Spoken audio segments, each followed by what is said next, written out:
What's the point of privatizing schools? Well, you know, the idea is to instill in people the idea that all you care about is yourself. So I don't happen to have children of school age, so therefore, according to the ideology that's implanted in you, I'm not supposed to care whether the kid down the street has a school to go to. So I don't want to pay taxes.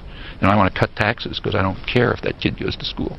And if, you know, since I have enough money, I could send my kid to private school if I wanted to, so who cares if they're public schools?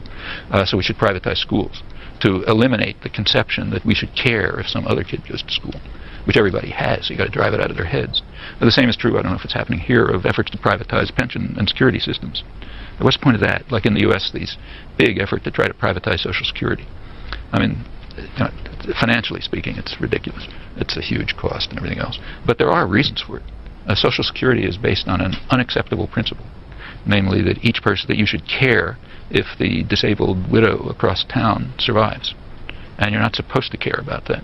You're supposed to care about whether you have enough pairs of shoes and stuff like that, and, you know, enough cars and video games or whatever it is. That's all you're supposed to care about. So you got to privatize Social Security.